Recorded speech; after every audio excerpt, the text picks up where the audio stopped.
நாம இந்த வகுப்புல என்ன பாடப்பகுதி பார்க்க போறோம் அப்படின்னு பாத்தீங்கன்னா, தமிழக வரலாற்றுக்கான அடிப்படை ஆதாரங்கள். இந்த தமிழக வரலாற்றுக்கான அடிப்படை ஆதாரங்கள் நான் ஏற்கனவே என்னுடைய பதிவுல வெளியிட்டு இருக்கிறேன். அதை பார்த்திருந்தீங்கன்னா அதோடைய தொடர்ச்சி தான் இது.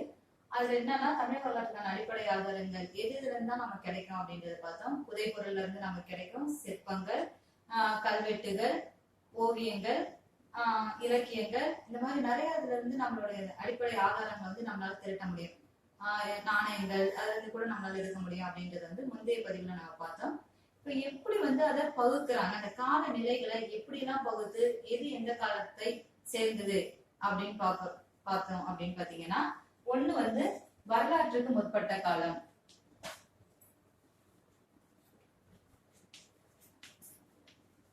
வரலாற்றுக்கு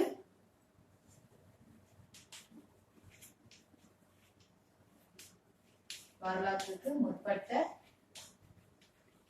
காலம். இந்த வரலாற்றுக்கு முற்பட்ட காலம் பாத்தீங்கன்னா சிந்து சமவெளி நாகரிகத்தை நம்ம எடுத்துக்கலாம். இதுல இந்த சிந்து சமவெளி நாகரிகத்தை பார்த்தீங்கன்னா, அந்த ஹரப்பா, மொஹஞ்சதாரோ அந்த மாதிரி இடத்துல அந்த அகழ்வாராய்வு பண்றதன் மூலமா அந்த அகழ்வாராய்ச்சியில கிடைக்கக்கூடிய அந்த கற்கருவிகளா இருக்கலாம், மண்பாண்டங்களா இருக்கலாம், அதுல இருக்கக்கூடிய எழுத்து வரி வடிவத்தை வச்சு இது எந்த காலகட்டத்தை சார்ந்தது, இப்ப அந்த காலகட்டத்துல வாழ்ந்த மக்களுடைய பண்பாடு என்ன, கலை என்ன அப்படின்றத நம்மளால கண்டுபிடிக்க முடியுது. அதுக்கப்புறம் பாத்தீங்க அப்படின்னு பாத்தீங்கன்னா, அவங்க வரலாற்று முற்பட்ட காலத்துல என்ன பண்ணாங்க அப்படின்னா, இறந்தவங்க குழிகளில தான் புதைச்சாங்க. குழி நோண்டி புதைக்கிறது பாழின்னு சொல்லுவாங்க. அந்த பிணங்கள் எல்லாம் அந்த பெரிய பெரிய கற்குழின்னு சொல்லுவாங்க. அந்த மாதிரி குழிகள் எல்லாம் வச்சு புதைச்சாங்க. அப்படி புதைக்கும் போதே சில ஆயுதங்கள், மண்பாண்டங்கள் அதெல்லாம் அந்த அகழ்வாராய்ச்சி மூலமா நமக்கு கிடைக்குது. அது எதோட தொடர்புடையதா இருக்குது அப்படின்னு பாத்தீங்கன்னா, எந்த நாட்டோட தொடர்புடையதா இருக்குன்னு பாத்தீங்கன்னா, மேற்கு ஆசியா, வட ஆப்பிரிக்கா, ஐரோப்பியா நாடுகளுடைய தொடர்புடையதா இருக்குது. ஏன்னா அங்கேயும் பாத்தீங்கன்னா அந்த பெருங்கல் குழிகள் ஒரே மாதிரியா இருக்குது. அந்த ஐரோப்பிய நாடுகள்லயும் சரி, நம்ம சிந்து சமவெளி நாகரிகத்திலயும் ஒரே மாதிரியா இருக்குது. பிணங்களை புதைத்த விதம் ஒரே மாதிரியா இருக்குது அப்படின்னு சொல்றாங்க. அதுக்கப்புறம் பாத்தீங்கன்னா, புதைப்பொருள் ஆதிச்சநல்லூர், புதுச்சேரி, அரிக்கமேடு அந்த பகுதிகள்ல நமக்கு நிறைய கிடைக்குது. அங்க கிடைக்கிற பொருள் எங்க உள்ளது மாதிரி இருக்கு அப்படின்னு பாத்தீங்கன்னா, சைப்ரஸ் தீவு அப்படின்ற ஒரு தீவுல என்கோமி என்ற இடத்துலயும் அகழ்வாராய்ச்சி பண்ணதுல அங்க உள்ள பொருளும், இந்த பாண்டிச்சேரி அரிக்கமேடு இருக்குதுல அங்க உள்ள பொருளும் ஒரே மாதிரியா இருக்குது. ஒரே மொழி நடை வரி வடிவத்தை எழுத்து வரி வடிவத்தை பயன்படுத்தி இருக்கிறாங்க அப்படின்றது நம்மளால பார்க்க முடியுது. பாத்தீங்கன்னா ரெண்டாவது எதை சொல்றாங்கன்னா, சங்க காலம்.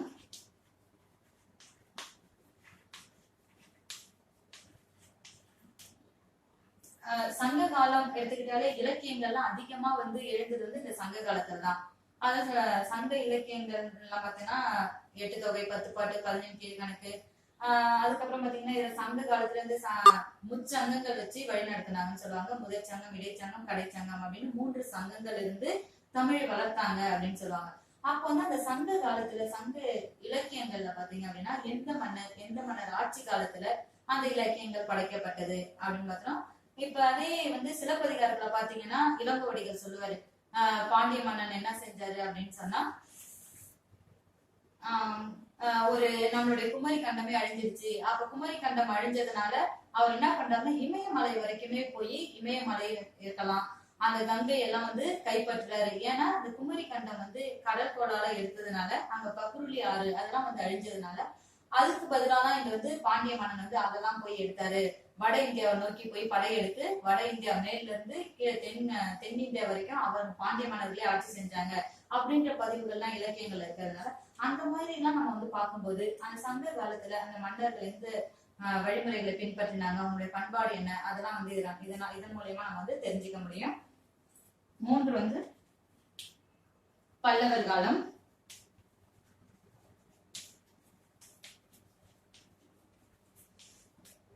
பல்லவர் காலம் அப்படின்னு எடுத்துக்கிட்டாலே வரலாறை பொறுத்த வரைக்கும் அது ஒரு இருண்ட காலம்னு சொல்லுவாங்க. ஏன்னா களப்பிரர்கள் ஆட்சி செஞ்ச காலம் பல்லவர் காலம். இந்த பல்லவர் காலத்துல பாத்தீங்க அப்படின்னா, மாமல்லபுரம்லாம் உங்களுக்கு எல்லாருக்குமே நல்லா தெரிஞ்சிருக்கும். அந்த மாமல்லபுரத்துல இருக்கக்கூடிய சிற்பங்கள் இருக்கலாம், அந்த கலை நயங்கள் இருக்கலாம், அதன் மூலயமா அந்த கோயில் இருக்கக்கூடிய அந்த கல்வெட்டு இதெல்லாம் பல்லவர் காலத்துடைய வாழ்க்கை முறை, அவங்களுடைய வரலாறு, அவங்க எந்த ஆண்டு ஆட்சி செஞ்சாங்க அப்படின்றதெல்லாம் இந்த பல்லவர் காலத்துல நம்மளால எடுக்க முடியும். அது ஒரு சிறப்பான ஒண்ணு எடுத்துக்காட்டு என்ன சொல்லலாம்னு பாத்தீங்கன்னா, இந்த செப்பு பட்டயங்கள் வந்து 2ஆம் சிம்மவர்மனின் 6வது ஆட்சி ஆண்டில் வந்து அவர் அளிச்ச ஒரு செப்பு பட்டயம் கிடைச்சிருக்குது. அது வந்து மிகுந்த உதவியா இருக்குது அப்படின்றது வந்து நமக்கு வந்து இந்த பல்லவர் காலத்துல சிறப்பு மிகுந்த ஒண்ணா அது வந்து இருக்குது. 4 வந்து பாண்டிய சோழ பேரரசு காலம். பாண்டிய சோழ பேரரசு பாண்டிய சோழ பேரரசு காலம். இந்த பாண்டிய சோழ பேரரசு காலம் இவங்களுடைய காலகட்டம் மிக சிறந்த ஒரு எல்லாமே நமக்கு பட்டயங்களா இருக்கலாம், கல்வெட்டுகளா இருக்கலாம், கோயில் சிற்பங்களா இருக்கலாம். இந்த பாண்டிய மன்னர்கள்னு எடுத்துக்கிட்டாலே அவங்க எழுப்பிய கோயில்கள் வந்து நம்ம நிறைய பார்க்கலாம். இதுல வந்து குறிப்பிடத்தக்க ஒண்ணு என்னன்னு பாத்தீங்கன்னா, அந்த பட்டயங்கள் நிறைய கிடைச்சிருக்குது.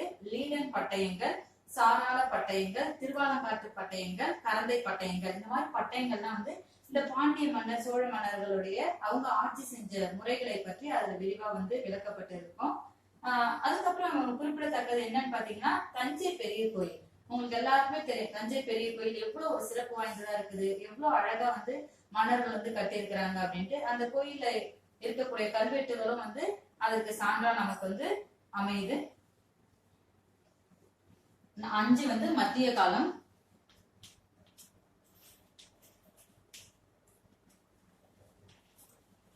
மத்திய காலம்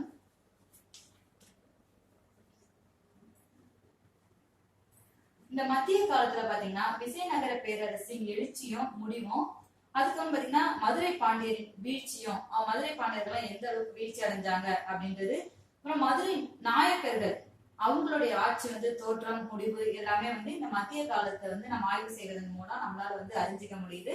6வது ஒண்ணு பிற்காலம்.